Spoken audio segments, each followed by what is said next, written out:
Walter, eu queria que você explicasse um pouco como é que está vivendo aí, o que está pegando com o mercado de criptomoedas nesse momento. A gente vive uma fase muito curiosa no mercado de cripto agora, Renan, porque é a primeira vez que esse mercado ele passa por um cenário macroeconômico de juros longe do patamar de zero. Então, se você pegar o Bitcoin, desde quando o mercado realmente começou a criar uma infraestrutura de corretoras, por exemplo, de market making, de liquidez mais consolidada, os juros eles sempre estavam ali perto desse patamar de zero. Os juros que eu digo é os juros americanos, né?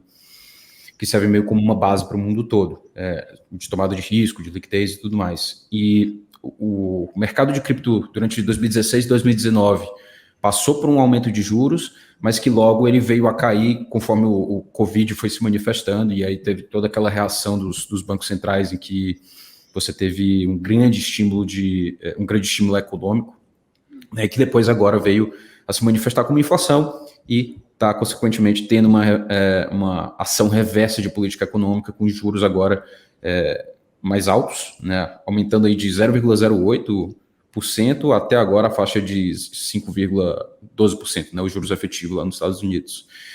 Então, é bem interessante essa fase porque a gente começa a realmente ver, e isso tanto o varejo quanto o institucional, de que cripto não é mera especulação. É uma tecnologia que tem um valor intrínseco, que pode servir para novos modelos de negócio, pode servir para resolver problemas que a sociedade, no geral, que cada vez mais está se digitalizando, pode sim resolver problemas, né? Você pode usar blockchain para resolver uma série de problemas que nós vamos passar a ter mais daqui para frente. Uhum. E o Bitcoin dessa natureza, né, Walter, de ciclos, né? Eu queria que você explicasse um pouco o que são esses ciclos e qual que é a diferença desse ciclo para o anterior. Perfeito. De onde é que vem essa natureza cíclica do Bitcoin, né? E assim, lógico, a gente está falando aqui com base na janela temporal, em dados históricos, e a gente sabe que dados históricos não necessariamente vão se repetir na frente, né? Pode ser que a história rime, como se diz, né? Mas não necessariamente isso é verdade. Onde é que está a ciclicalidade do Bitcoin, né? O Bitcoin ele é um ativo escasso determinado por código, ele é um sistema distribuído de contabilidade, de uma rede de pagamentos. E como é que se faz esses ciclos, né? Dentro do Bitcoin tem uma especificação no próprio código dele, que é o halving.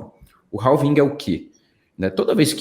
Quando as pessoas transacionam na rede do Bitcoin, elas pagam para ter uma transação incluída em um bloco. E daí é o nome blockchain, né? É uma cadeia de blocos. Então, toda vez que um minerador, que é aquela entidade que pega ali uma transação e embloca ela, ele é premiado pela própria rede com a emissão de um Bitcoin, certo? Uma quantidade X de Bitcoin. Essa quantidade, quando o Bitcoin começou, era 50 BTC. Então, toda vez que um bloco era minerado, o minerador recebia 50 Bitcoins. Aproximadamente 4 anos depois, essa quantidade ela é cortada pela metade. E é isso que a gente chama de halving. Halving quer dizer metade, né? A aproximação em português seria essa. Então, aí é daí que vem a escassez do Bitcoin. Conforme essa tecnologia ela vai ganhando conhecimento e as pessoas vão conhecendo as possibilidades dela, né? E o Bitcoin ele tem algumas teses do porquê que vale a pena você investir. Um é um meio de transação que quebra qualquer tipo de fronteira, e 2, pode ser sim usado como um hedge para inflação, por ser um ativo escasso. Você vai criando essa notoriedade do Bitcoin, as pessoas vão conhecendo, vão se interessando, vão investindo, ouvem que é um ativo que explode, né, porque é um ativo pequeno, relativamente pequeno, agora não, né, porque é mais consolidado. Então, você tem essa dinâmica em que a oferta ela vai diminuindo ao longo do tempo, mas a demanda ela vai aumentando. Então, esses ciclos eles acontecem por causa disso, né? Logicamente, a gente tem vários outros fatores, como, por exemplo, agora que o Bitcoin está mais inserido no meio institucional, a política de juros influencia muito, né? A política macroeconômica de juros lá nos Estados Unidos. Uhum. Walter, agora falando um pouco sobre investidor, né?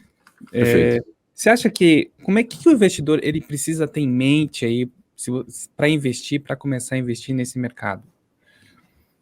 Você tem algumas avenidas que você pode escolher, né, para investir.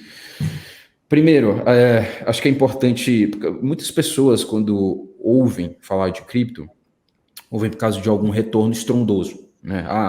Moeda tal se valorizou 2.000%. E assim, é um mercado que é aberto, não é um mercado de regulação consolidada em um só país, porque está na internet, né? Não é como se fosse uma ação da BR Partners, que você tem que emitir e negociar pela B3 e está tudo reguladinho ali, né? O mercado está todo resguardado em um amplo código penal, fiscal, corpo regulatório para investir nisso. Então, assim, começa daí, né? Um mercado mais arriscado, porque primeiro não tem uma regulação consolidada. Número 2, o investidor ele tem que entender pelo menos o que ele está investindo, né? O que é aquilo. Então, você procurar se informar um pouco sobre a tese, né? O Bitcoin, o caso dele, é um meio de pagamento e é um ativo escasso e é o primeiro criptoativo, né? Essas seriam as qualidades básicas do Bitcoin. Tem muito mais coisa para se aprofundar aí. Agora, sim, em termos de investimento, como é que se investe numa coisa dessa? Você tem duas opções. Uma, você faz a sua custódia própria, você faz um Pix para alguma corretora XYZ que você queira negociar e você compra os seus ativos lá. A gente não gosta, a gente recomenda para todos os investidores que pedem a nossa ajuda que não façam a custódia através de corretoras, porque você está fazendo algo que se chama terceirização de custódia. E aí o seu risco de custódia está sobre a corretora. Em 2022 a gente viu um caso muito ruim da corretora FTX, que deixou um rombo no mercado de 14 bilhões de dólares e deixou um monte de gente sem dinheiro com as suas criptos presas lá. Então, a custódia própria, e essa é uma qualidade dos criptoativos, é que o dinheiro é realmente seu. Se lá em 1997, durante o confisco do Collor, as pessoas tivessem Bitcoin, simplesmente o confisco não ia acontecer sobre o Bitcoin, né? É realmente algo que permite você ter a posse factível do seu dinheiro. Uhum. Então, essa seria a primeira avenida, você fazer sua custódia própria. O outro método seria você investir por meio menos flexível, mas bem mais cômodo, que vai te requerer aprender muito menos, que é investir através de fundos de investimento, por exemplo, ou mesmo ETFs que estão sendo negociados agora na B3, e o Brasil está bem à frente até de, por exemplo, Estados Unidos, com diferentes produtos de cripto já sendo negociados na Bolsa. Uhum. Walter, surgiu uma pergunta aqui, não sei se você consegue responder aí, mas o David está perguntando se o Drex vai ter halving também.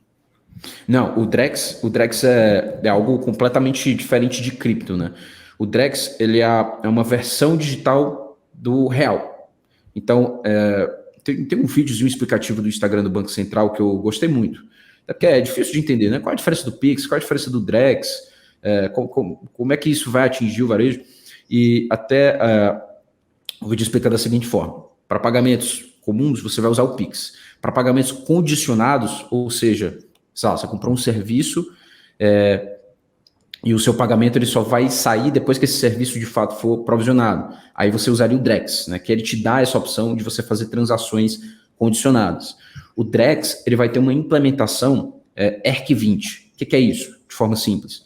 Ele vai ter uma versão dele, que é uma cripto, que vai rodar na rede Ethereum. A rede Ethereum é uma plataforma de contratos inteligentes, que permite transações condicionadas e através desses chamados contratos inteligentes, que assim como um contrato comum que você faz com um advogado, tem uma série de especificações, de condições, é um contrato em forma de código, que ele estabelece essas condições e, mediante as condições serem cumpridas, ele executa uma transação, certo?